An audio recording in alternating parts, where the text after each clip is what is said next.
All right, let's go ahead and get started. Good morning, everybody. Welcome to another session of LAPOP's workshop on international survey methods. It's a great pleasure to have with us today presenting Frauke Kreuter. She is, I think, probably familiar to many folks on here today. She's a professor at the University of Maryland in the joint program in survey methodology, I think is what it's called. Also a professor at the Ludwig-Maximilians-University in Munich, and co-director of the Social Data Science Center, also at the University of Maryland. So Frauke, I'll turn things over to you. After the presentation, we'll have a bit of time for Q&A. So if anybody has questions, you can put those into the Q&A feature, and we'll make sure that she has a chance to respond to them after the presentation. So thanks, Frauke, for joining us. Look forward to the presentation. Thank you for having me, and it's so fun to have a chance to talk to a survey audience about this somewhat large-scale survey that we did here since April of 2020, and sadly still, since the pandemic hasn't disappeared in the way we all had hoped. I do want to use the opportunity to share some lessons learned. There are more to learn. Every day I feel like we will learn one. But I'm happy to discuss, anything that I present here, but also related things that you might have seen or thought about related to this survey or similar endeavors. So let me get started by acknowledging a large team of people, and not all of them are listed here, that contributed to one way or another to the survey. We have a rotating set of graduate students and postdocs and otherwise affiliates at the University of Maryland helping with this endeavor. And Alex Reinhardt at Carnegie Mellon University similarly has that for the US data collection, and data collection of what, I'll tell you in a moment. When I say we at the University of Maryland, this would be me and Kathleen Stewart, who heads the Center for Geospatial Information Science. And again, why that is relevant, we'll talk to you in a moment about. But we also collaborated heavily with folks at Johns Hopkins University on some of the questions in the survey, and then with the large team of people at Facebook, both in the Demography of Social Science group there, that's led by Curtis Kopp, as well as many of their data scientists. The project I'm going to present here, or the talk, structured in 3 parts. I want to give you a brief overview over the project itself, how we developed the instrument and the weights, and how we thought about validating and access, and then show you in the middle some use cases, how these data have been used and can be used, but then really reserve sufficient time to talk about sort of lessons learned and caveats, since that was sort of the main purpose here for this particular talk. So let me start with the need for syndromic surveillance, which is what kicked this whole data collection off almost 2 years ago. And, right when the pandemic started, maybe a month or 2 in, there were a series of epidemiologists and health researchers, or actually practitioners too, from a lot of different countries, that approached Facebook with the request to create an early warning system, or to actually initially with the request to just have syndromic surveillance surveys on the platform so that they can measure for their respective countries what's going on. And the reason that seemed necessary is, well, certainly there's some countries in which there isn't a lot of data to begin with, and there are limited testing capabilities at the time then tests came around. But the primary concern was that when data come in from tests or hospitals and the like, then it's sort of too late to shuffle resources or to get a sense of where hotspots of outbreaks would happen. And those researchers that do surveillance systems for flu outbreaks, for example, or other infectious diseases, they said it's, you know, a good idea to ask random subsets of people early on about their symptoms and get ahead, even if it's just a couple of days or a week. Right? So that's sort of the setup. And then it became clear very quickly that it would be too difficult resource-wise to have a separate survey in every country. And we were approached if we could house, partner with a data collection that does that globally. And likewise, CMU, the Delphi group there, who has done syndromic surveillance predicting influenza for quite a while, were the partners for the US. And then, you know, after some discussion on how this best could be done, the suggestion was made and finally implemented to have, when people log into Facebook, on the news feed, on top of their news feed, an invitation that announces the survey. And actually, at this point, my hunch is that some of you here in the audience actually have gotten that invitation, because we're running out of sample pretty quickly at this rate. Anyway, so every day, a random subset of the Facebook active user population is invited to take the survey and sees this on top of the newsfeed.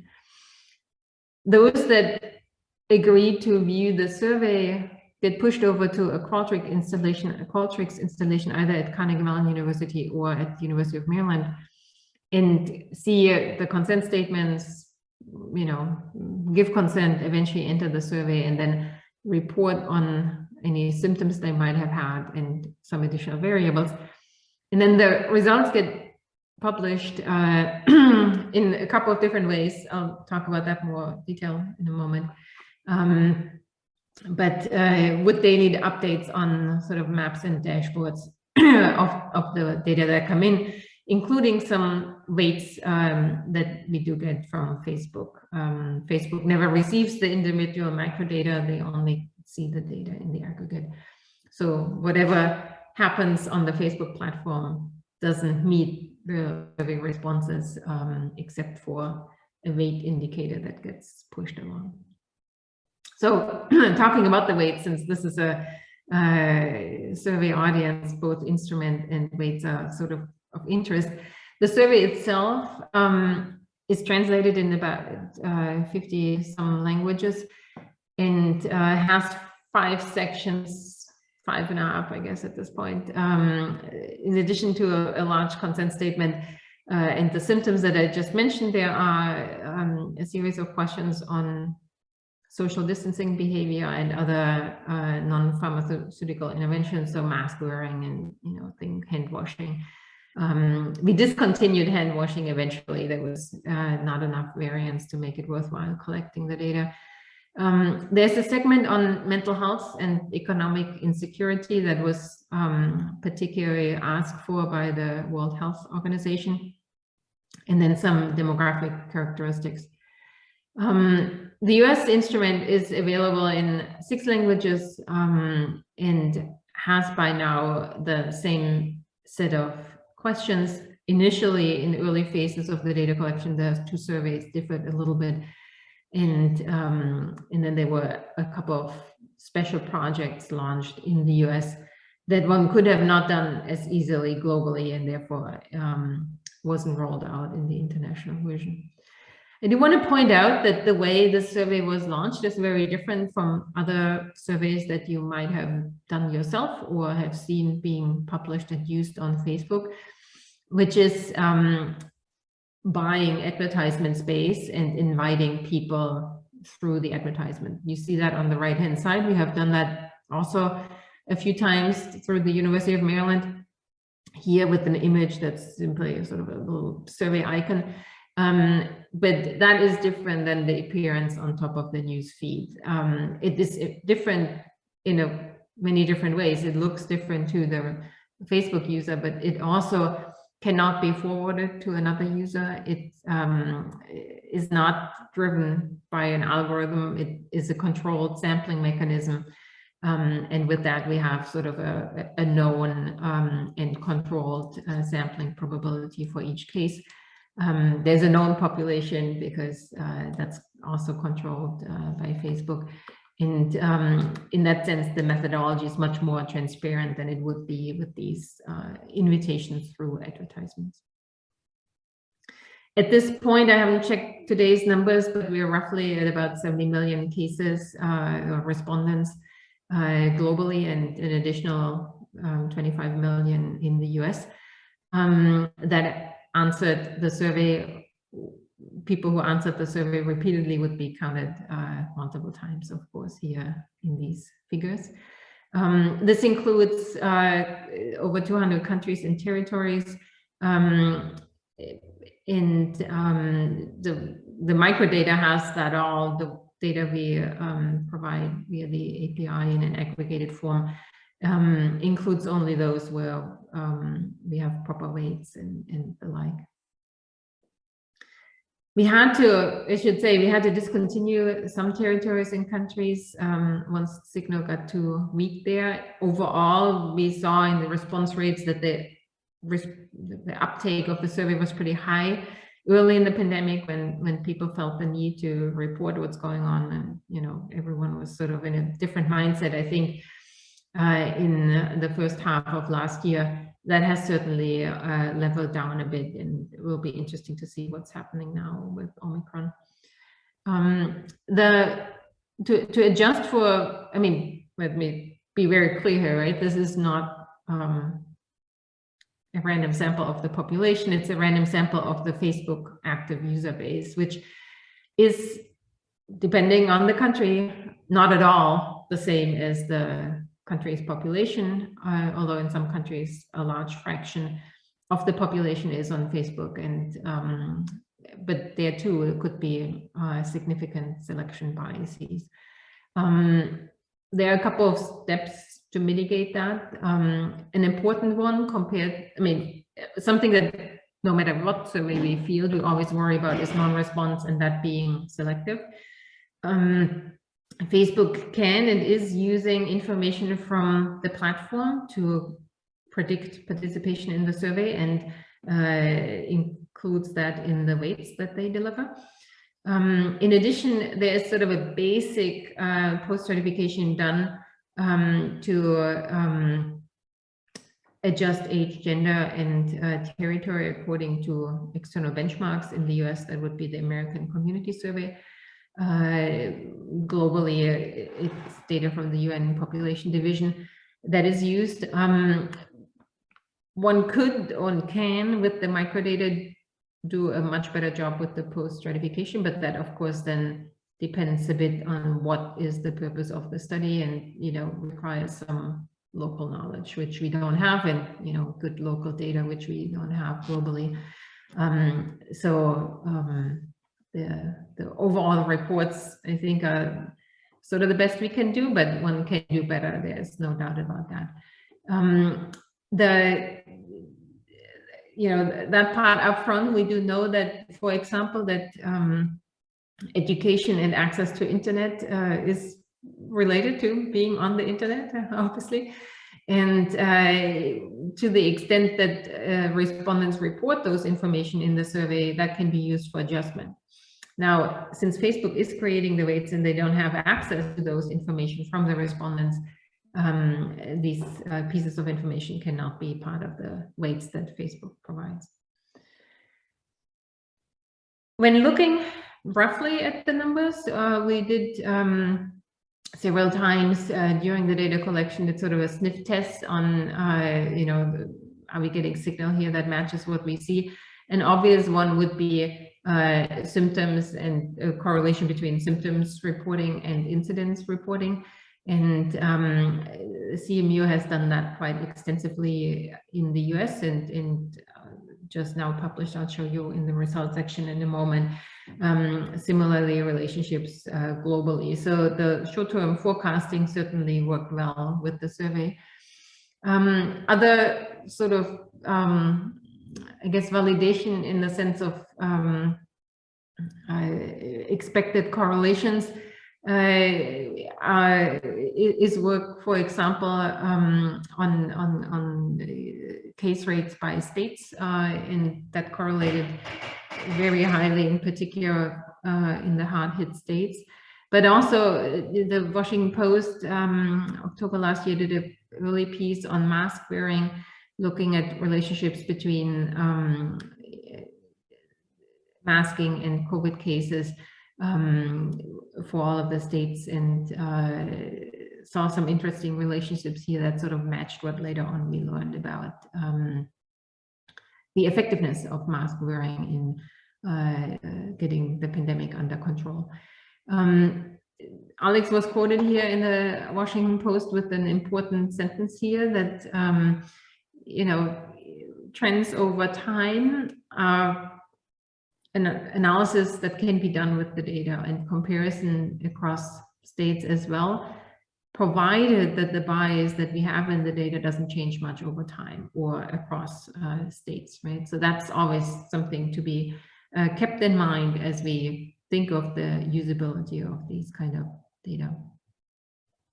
The data itself is shared publicly in an aggregate form on the covidmed.umd.edu dashboard, and a similar dashboard provided by CMU on their GitHub page.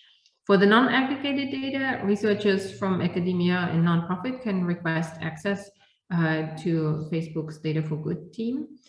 And then there's a data use agreement that will be signed with the respective universities to get access to the data. This has been done now by, I don't know, I feel like in Maryland, we probably have 80 to 100 institutions that required or that ask for access. So this pretty streamlined process at this point, shouldn't be too difficult. A little bit of a hiccup sometimes with the data from EU states that fall under the general data protection regulation, and not every university feeling comfortable having such data. Just a side note, on the Data for Good website, you will see other interesting data products that are put out by Facebook. Those we have nothing to do with, but they can also be acquired there. For example, the social connectedness index or population density maps. So let me walk you through the key use cases here for a moment, and then you can use it as a background as we discuss methodology. As I mentioned earlier, main question in April 2020 was, how is the pandemic developing and what are next hotspots? And, as this goes in academia, right? Or in academia that's involved in primary data collection, it took us a year and a half, to get something out in press that actually describes the data, because we were so busy collecting the data that none of us really had time to write this up. And so teamed up with folks from Stanford and Boston Children's University, these two papers just came out this week in PNAS, describing both the US and the global survey. So this is now a good reference when you're using the data or want to refer to it and read more on the survey. In order to get that prediction right, though, I want to point out one thing that we included in the survey that turned out to be incredibly valuable. Because the survey, or the population frame, because our sampling frame is the way I should put this, does not capture the entire population, right? It is important not just to ask about COVID-like symptoms of those responding and, by definition are on Facebook, but also about any folks being sick or showing similar symptoms in their local community. Meta Galicic published this year also in Nature, a small piece referencing methodology of that type under the keyword social sensing. And that captures it pretty well, right? You have the ones in your frame, but reporting about the local community gets you an even better signal. Either way, though, because this is an infectious disease, our rationale here was that it should work as a prediction tool, or like data collection to predict the outbreak, because whether you're on Facebook will not prevent you from getting sick if your environment is infected, and vice versa. So we weren't too concerned that there's, in terms of pandemic development, a big difference, but I will point out use cases where this assumption might not hold. This is a pretty busy graph. I'm referring to the actual paper on PNAS or here on medRxiv. When you work with health researchers used to analyzing genomic data and the like, then you get exposed to very different ways of doing graphs. What you see here is a timeline, May through December, in each of the colored panels. And each of the panels shows for each of these months the strength of the correlation between certain variables, and doing that for each of the rows for a set of countries, right? So this down here would be Denmark, and for each of these data points, so, you know, even finer grained than each month, probably each week here, the correlations or the signal strengths for COVID-like illness and community COVID-like illness, which is this one here. And then in black were the actual benchmark cases. And, you know, just by glancing at it, you see that the patterns are pretty similar. Our public health colleagues assure us that they're actually remarkably similar for many of the countries, and they were quite happy to see that. Another use case was this insertion of special variables that I mentioned earlier on the CMU part of the survey, the US survey. A team from Hopkins and colleagues, they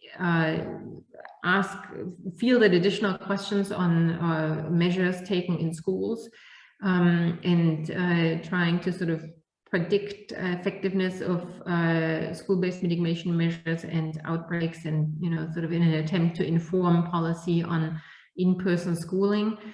This has been published in Science this year, and it's a pretty interesting read. In particular, the methods pieces, so not the actual article, but sort of their way of trying to validate and reasoning why these data can be used for that purpose. And then another one that also just came out in BMC Public Health on sort of predictors of face mask use.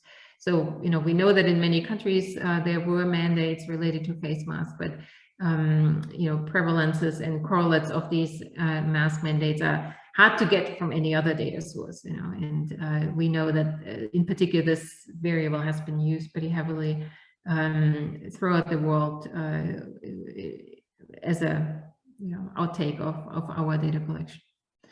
So moving to the lessons learned, we have, you know, in this new data world, you know, a very different setup than what we have in the past. So, you know, if you think about sort of a traditional survey, you know, you have your survey experiment and whatnot, and, you know, you set up an experiment or your survey data, and then you have a standard process to analyze, and everything is sort of fixed, planned ahead, and then you do the analysis. You know, as you take in data either through other sources, you know, text, languages, images, you know, new data sources, we already know or see increasingly that a lot of analysis and post-processing happens afterwards, and in part in these big data streams, just because data flow in constantly. And in our case here, it's a combination of these two data sources, you know, with the weights coming from these, you know, ever-changing information on Facebook, and in our case, the survey data, but also coming in as daily cross-sectionals. And one thing we learned is that you really have to carefully prepare that pipeline up front. And this is where our colleagues from the geospatial sciences came in so handy, right? We could have not done this ourselves.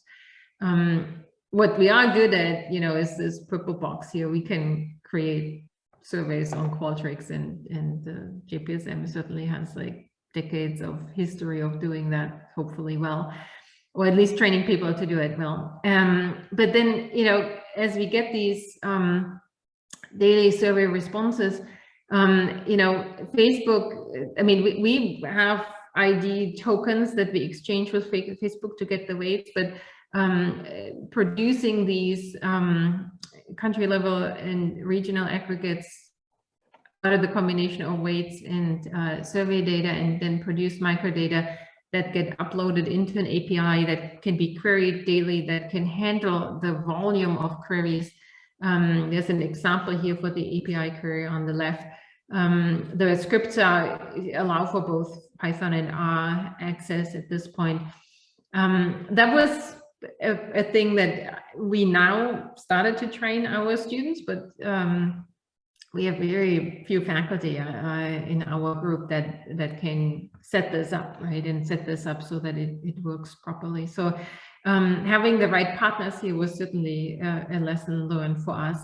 And as I mentioned earlier on, getting the publications out, I mean, we did not anticipate when we signed up for the survey that we would have daily emails on this just for the production side for a year and a half, and at least 2-3 meetings a week, and there's always something that needs to be fixed, right, in this pipeline. That I mean, we have about 13 waves of the survey now, in part because the pandemic changed and we needed to adjust this the symptoms we asked for. There was eventually the question of were people vaccinated, that being additional piece of information. There was interest from the stakeholders to learn about vaccination intent and all those things, right? And that created needs for changes in the questionnaire, which always breaks the pipeline here to the APIs. It requires a different database setup. So that part, I at least totally underestimated what that took in workload and in maintenance. That's a non-trivial endeavor. And then also, analyzing the data, that not everyone can have access to the microdata, obviously. And so creating aggregates and having sufficient quality control on the aggregates so that the data is useful in the moment. I mean, that was the whole point we did this, so that others can use it very quickly for decision making. Was a pretty hefty endeavor. Here's just so that you see the flavor. This is all in JSON formats. This is the data as they flow out of the API, with the snapshot here from February. You get aggregated level of information from the survey, and then the actual outcome that can feed your own table or dashboard. We also have dashboards that we provide. So Kathleen's group has provided this here. I just pulled, right before the talk, mask wearing differences here, Germany and Norway. In Germany, we still have and had mask mandate, not so in Norway, and you can see much more the reactions to the waves, and we've all, I guess, read in the news that Norway's numbers are spiking up, and you can see here, so that the mask wearing. But you also, and that's why I kept it in there, although it's probably hopefully fixed by now, you can see that there's always something wrong, right, with the dashboard here, for example. Somehow data are not loading properly, and our sort of summary statistic here on changes and what have you didn't work. It also shows you the dashboard here that you can download the CVS. I mean, any graph that you see being created on the dashboards, you can then download the underlying aggregated figures as CVS files. And then up here, you see sort of the user interface. You can, pick your country, you can pick a territory within the country.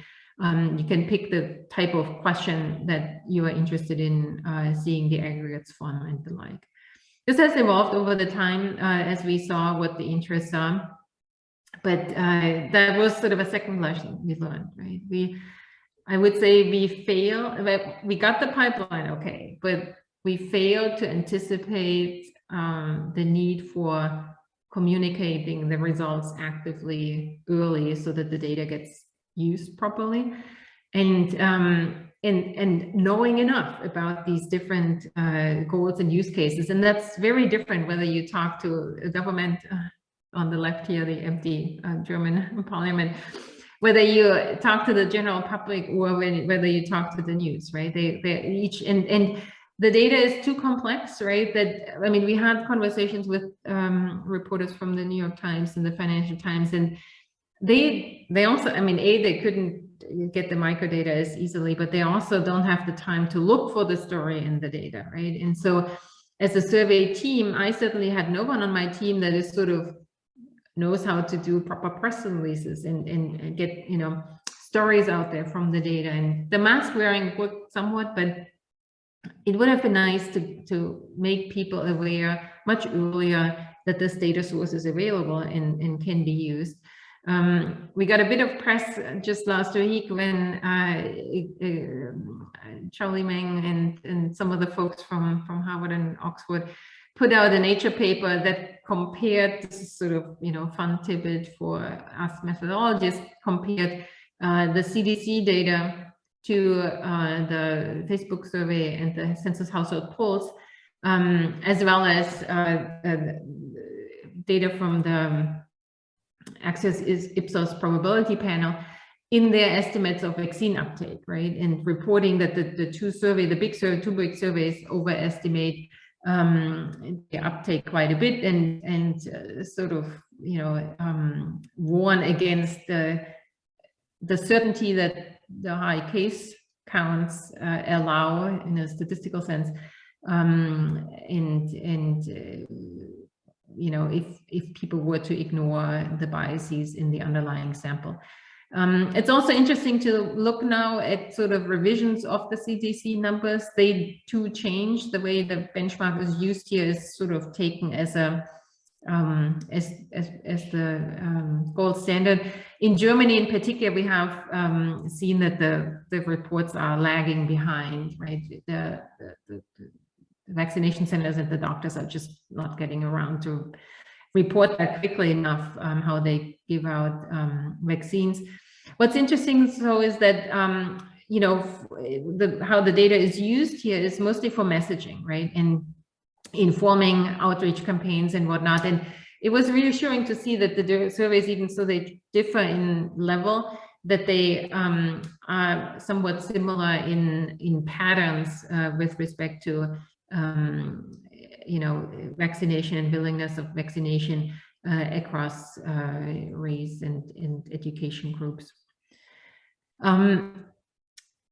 What, to me, you know, this lesson with the difference in it works well for predicting cases versus not so well in reporting vaccine uptake is that, you know, it always depends on what you use your data for, right? Just like when I go hiking, you know, I have hiking shoes. When I go into the mud, I have rubber boots.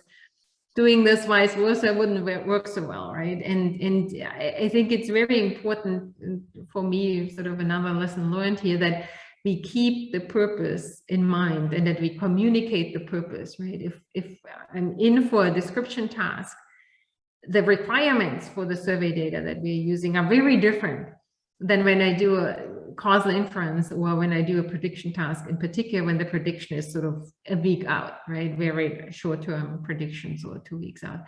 And so you know, the challenge here, the lesson learned, you know, is like in the design, sort of be true to the purpose, but then also communicate the purpose, you know, so that people don't use the data for the wrong purposes or get confused here in what inference can be made. In our case here, the main purpose was and still is the syndromic surveillance, and even so we have been tempted to shut down the survey a few times. The most recent wave keeps us in business a bit longer, and so will likely go through the first half of next year. And finally, another lesson learned for me is that really having a team that is constantly trained and sort of up to date with the methods is key, right? I mean, in sort of early work we did on the APOR task force report describing what it takes to do big data research, you know, Julia Lane once said, data science is a team sport, and that's really true. And I mean, we could have not done this kind of project with the data science folk or team folks trained on sort of data science tools, both in creating these APIs, but also just handling the gigantic volume of the data on a daily basis. And but you know, it goes both ways. I mean, one is sort of providing the access and output in the way that I said, and helping on the data creation and storage part, but also tying it back, right, to the research question. So, you know, to get this kind of endeavor right, you really need to have skills along that whole pipeline. And so with that, you know, a little shout out to JPSM and the newly founded Social Data Science Center, but for providing training in that space, but also want to point out to this group here that there is a partnership between APOR and JPSM for citation programs that include, you know, courses on some of these skills. So with that, I hope you got the project structure squared. I have an idea of the use cases that for which the data worked well, and learned with me now some of the challenges, and I'm happy to take any questions now or asynchronous over email at a later point in time.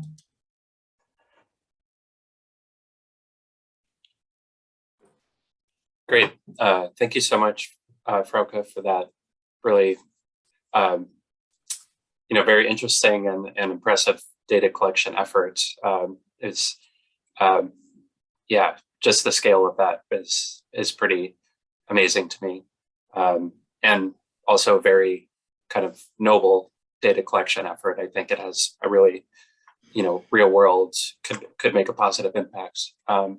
So as I said in the chat, please feel free to post your questions in the Q&A, or you can use the raise hand feature and ask your question live if you have any questions or comments about the presentation. I can just start it off and ask if you have any stories about how this data was actually used. You said, you know, the purpose of this was kind of to, you know, detect case rates or you know, predict hotspots before the actual official data, diagnosis data is there. Did you have evidence of policymakers or public health officials using this data to make those decisions? Yeah, so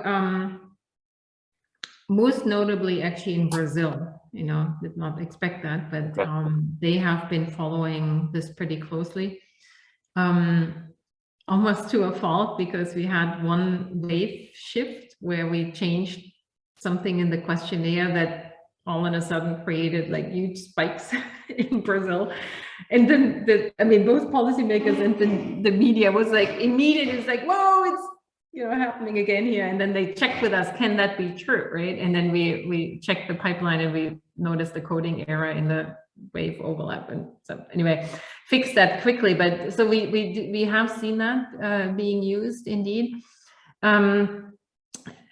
It worked differentially well by countries, right? Obviously, I mean, in some countries, the signal ended up being too low after all. You know, in developing countries, for example,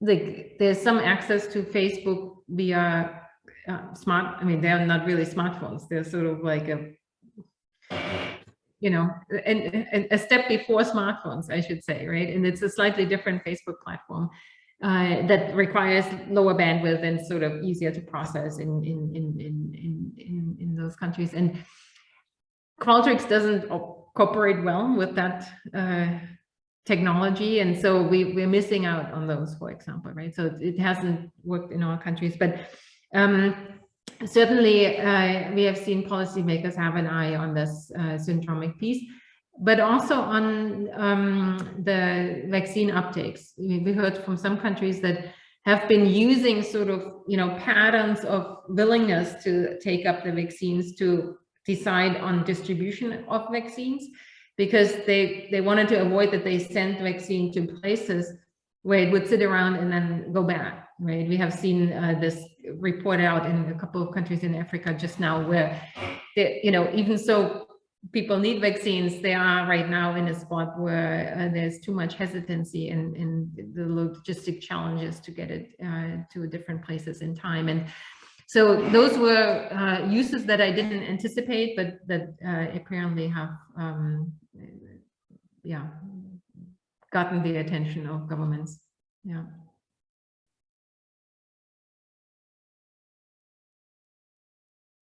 I saw Kate posted something in the chat saying that we should have reached out to WAPO. Yes, we should have. There's a lot along those lines.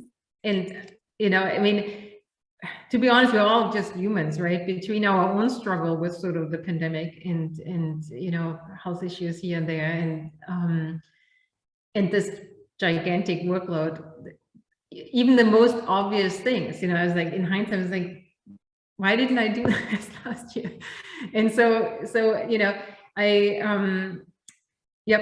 I can only agree. And, it's not over yet. We still take any help we can get.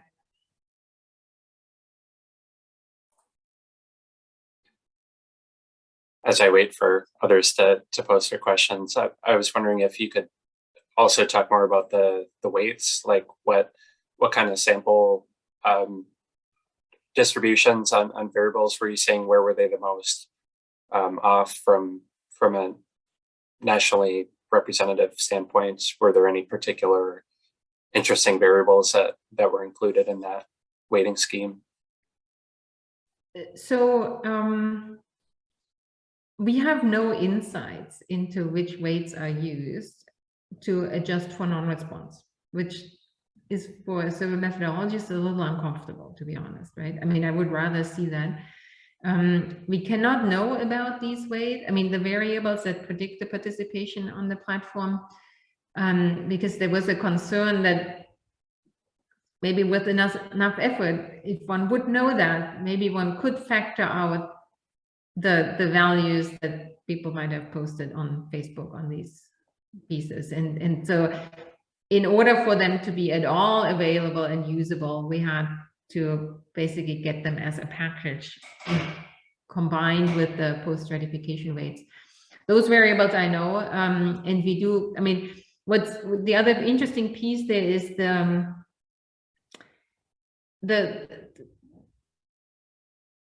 the way the adjustment was needed on the post-stratification side, so age, gender, and region, stayed pretty constant over time, which was reassuring to see that there aren't big shifts sort of in who participates.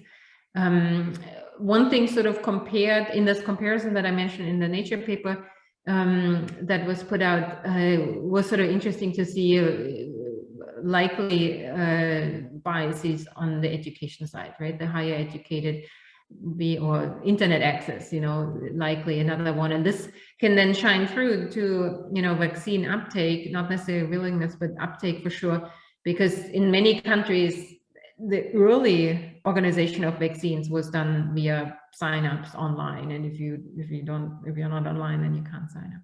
Yeah. Great, thanks. We have a question from Valerie Schweitzer.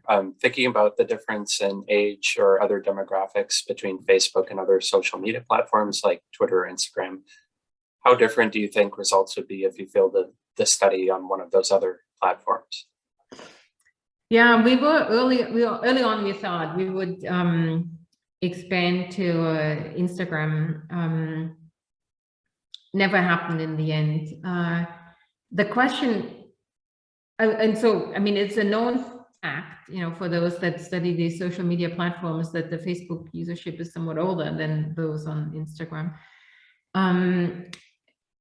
We ended up not being too concerned because, again, we thought that whether you use, as a young person, whether you use Facebook or Instagram, is unlikely to be highly correlated to your likelihood to be infected or your surrounding being infected.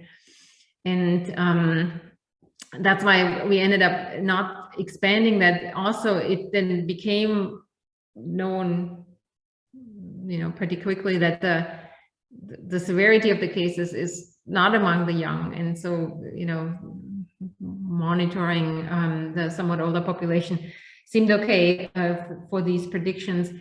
But yeah, mostly I think for me, the question is always sort of, do I expect the bias that's there to influence the results? And that's why I feel much more comfortable with the results that have to do with sort of the changes over time, for example, in the symptoms, then I wouldn't use this survey, or wouldn't want to use the survey as like the only source for getting a point in time estimate on vaccines, for example.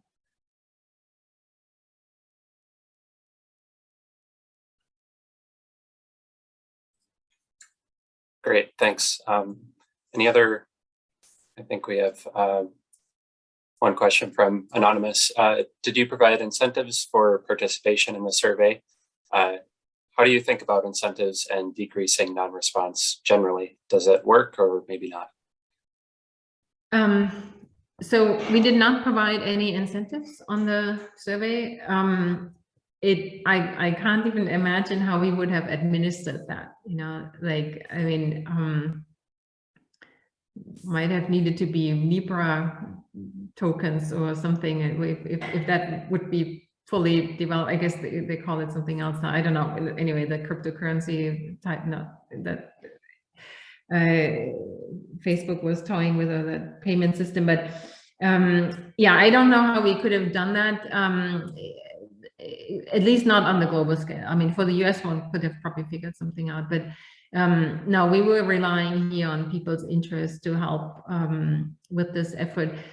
I think we know from survey research that incentives do help, ideally monetary incentives. That's why I pointed to that currency development, and ideally upfront, right? And at the rate that we sample here, no one could have afforded this. I mean, this is all, there's a lot of voluntary work that goes into this survey, and we didn't have a budget for that. I mean, Facebook is financing the time of the graduate students that work on this project, but all the other resources are pretty much because we all thought this is a good thing to do. But in general, they do work if done right, and if you can, I would encourage to use them.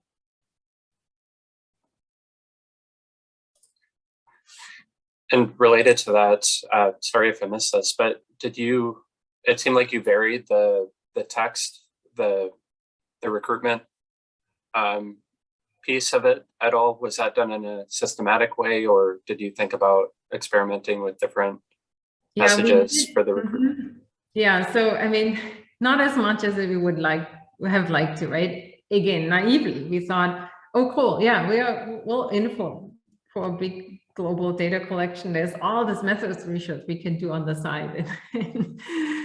It just turned out to be technically very difficult to do this while running the actual production, and so we've done some. We've done tests on the consent language. We have done tests on the invitation itself, and relearned a lesson we learned before. The shorter, the better. The easier to understand, the better, right? I mean, those things you can always improve on, and thanks to Stanley Presser, we did do further improvements somewhat into the survey. But we didn't do as much methods research as we maybe would have liked to. It was just too difficult given the production constraints. One thing though is we didn't do early on what I teach normally in the classes, which is a pilot, right? When you start, proper pretest and a pilot. mostly because we wanted to get into the field quickly. We thought, okay, well, early data, April, May, last year when there weren't any around, maybe we can make a big impact here.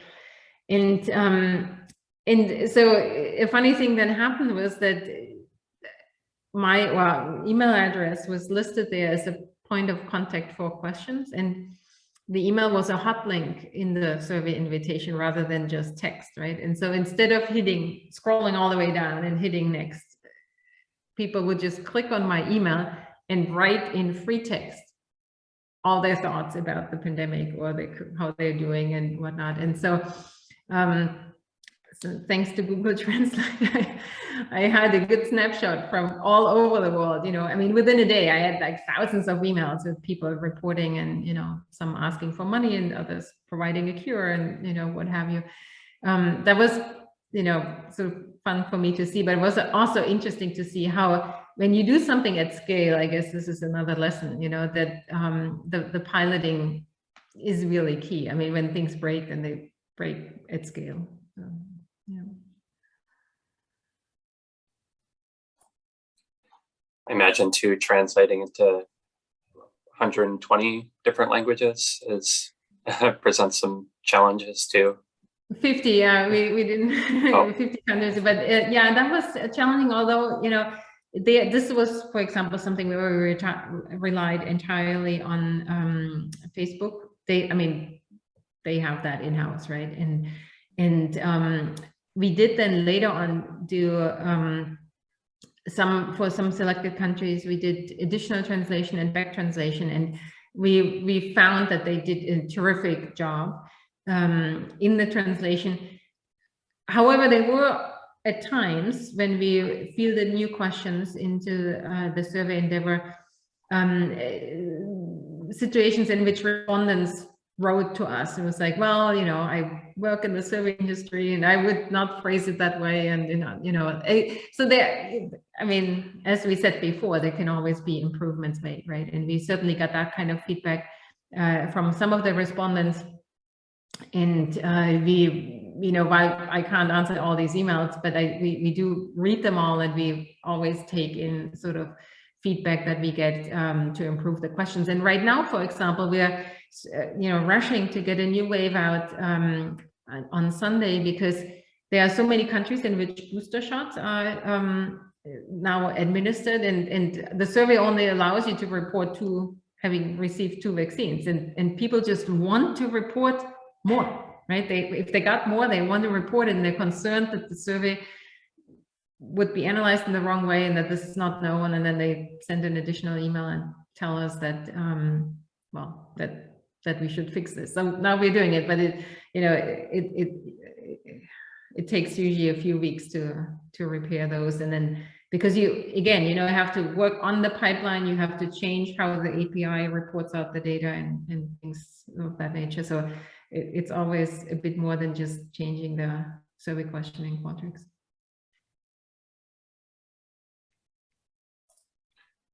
I got one question in my direct messages. What kind of geographic information is included? So what level of analysis could be done in different parts of the world? You said excellent micro level data, regional, and right. country level. Yeah, excellent question. So globally, in each country, we ask like where people live, and then which state or region one, I guess, and I mean, that would be the equivalent to a state people live in. In the US, we ask for a zip code. So they are, fine-grained regional estimates are possible. We wanted to include something like zip code globally, and did not get that approved from a sort of data protection privacy point of view. I mean, on the global side, we really try to, not rely just on the data use agreement, but to make sure that the data itself, the way we collect it, is pretty safe to begin with, And so for example, the US survey had early on questions on pre-existing conditions. And on the global side, we never collected them. We thought, if the Facebook usership is low in a certain country, and certain rare diseases get reported or what have you, or a combination of diseases, we didn't want to get into that space, and so we had restricted the global questionnaire somewhat with respect to those kind of pieces of information. Got it. Any other final questions from the audience?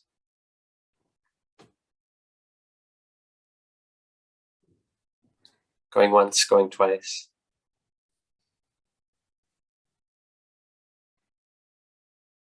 Great. Well, I think we can wrap up. On behalf of LAPOP, thank you very much, Dr. Frauke Kreuter, for this really interesting presentation. Feel free to, I think you should, are letting people email you with any additional follow-up questions. So feel free to do that. And we'll see everybody else at the next talk in February for this series. And thanks again. Thank you for the invitation, and looking forward to seeing you all somewhere in person soon. Definitely. All right. Thanks everybody for attending. Goodbye.